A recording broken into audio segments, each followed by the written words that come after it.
Bismillahirrahmanirrahim. Assalamualaikum warahmatullahi wabarakatuh. Kami dari Kelompok 6. Adapun materi kami membahas tentang Peran kepala sekolah atau madrasah sebagai leadership.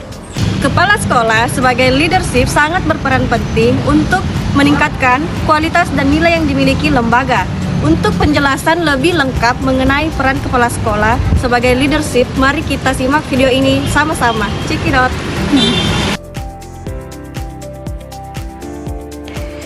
Pengertian kepemimpinan kepala madrasah.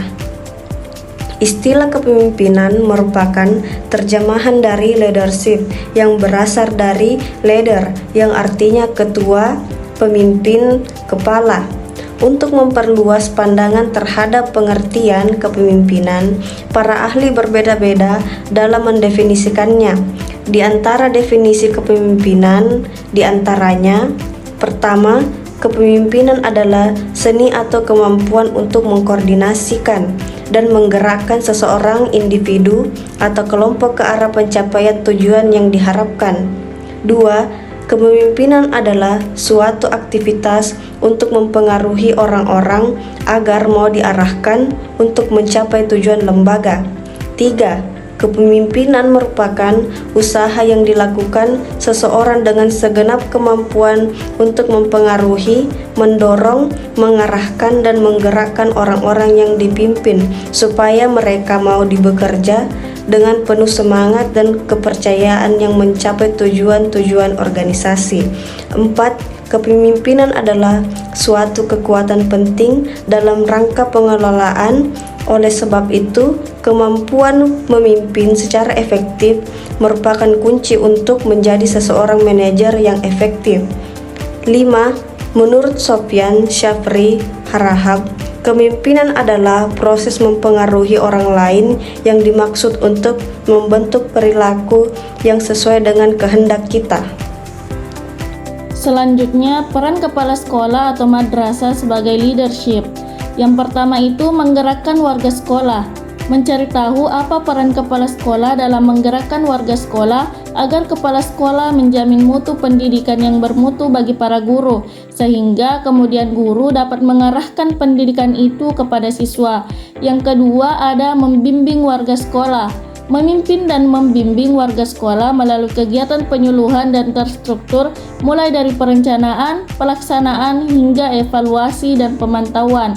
Yang ketiga, memberi dorongan kepada warga sekolah, yaitu menjelaskan peran kepala sekolah dalam mendorong menjadi panutan yang baik dan membawa semangat atau ide, serta mendorong dan mengembangkan potensi semua warga sekolah.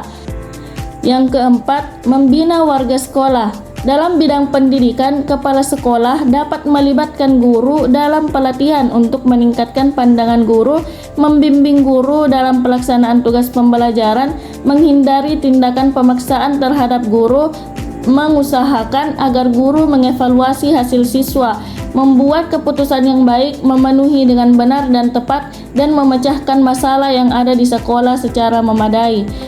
Selanjutnya itu ada fungsi atau peran kepemimpinan kepala sekolah atau madrasah.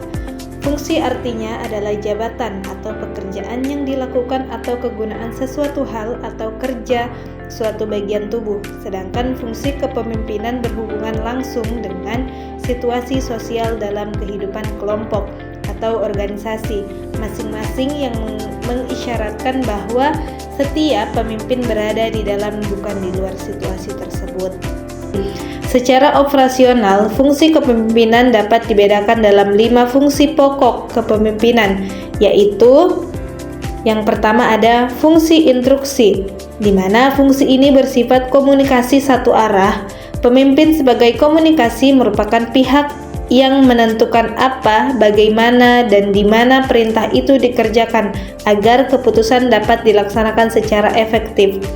Yang kedua ada fungsi konsultasi, di mana fungsi ini dimaksudkan untuk memperoleh masukan berupa umpan balik atau feedback untuk memperbaiki dan menyempurnakan keputusan-keputusan yang telah ditetapkan dan dilaksanakan. Dengan menjalankan fungsi konsultasi dapat diharapkan keputusan-keputusan pemimpin akan mendapat dukungan dan lebih mudah menginstruksikannya sehingga kepemimpinan berlangsung dengan efektif.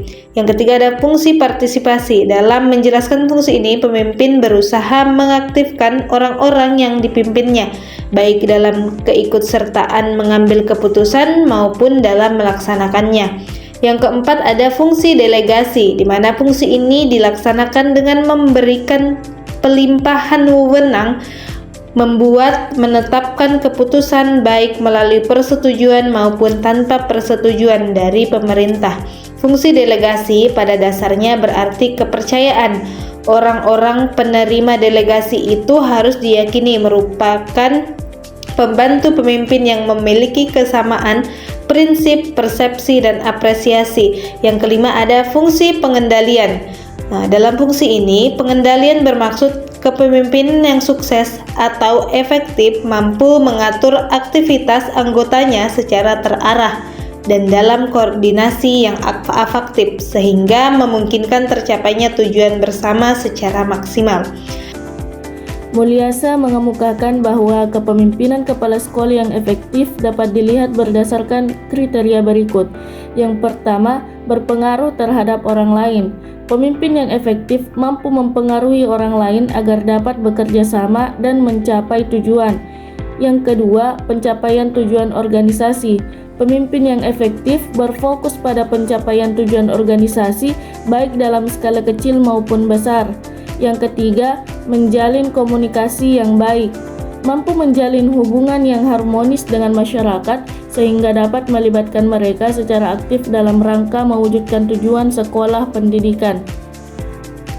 Yang keempat, kepribadian yang kuat. Pemimpin yang efektif memiliki kepribadian yang kuat termasuk integritas, kepercayaan diri, dan kemampuan berkomunikasi yang baik. Dan yang terakhir, motivasi dan inspirasi. Pemimpin yang efektif mampu memotivasi dan menginspirasi pengikutnya atau bawahannya untuk mencapai potensi terbaik mereka. Jadi kesimpulan dari materi kami yaitu peran kepala sekolah sebagai leadership adalah bagaimana seorang kepala sekolah dalam mempengaruhi, mendorong, membimbing, mengarahkan dan juga menggerakkan guru, staf, siswa, dan pihak terkait untuk bekerja sama dalam berperan untuk mencapai tujuan yang sudah ditetapkan. Setelah tadi pemaparan materi dari kelompok kami, semoga teman-teman semua bisa memahami dan mengerti penjelasan materi dari kelompok kami. Kami tutup dengan ucapan Wabillahi taufiq wal hidayah. Wassalamualaikum warahmatullahi wabarakatuh.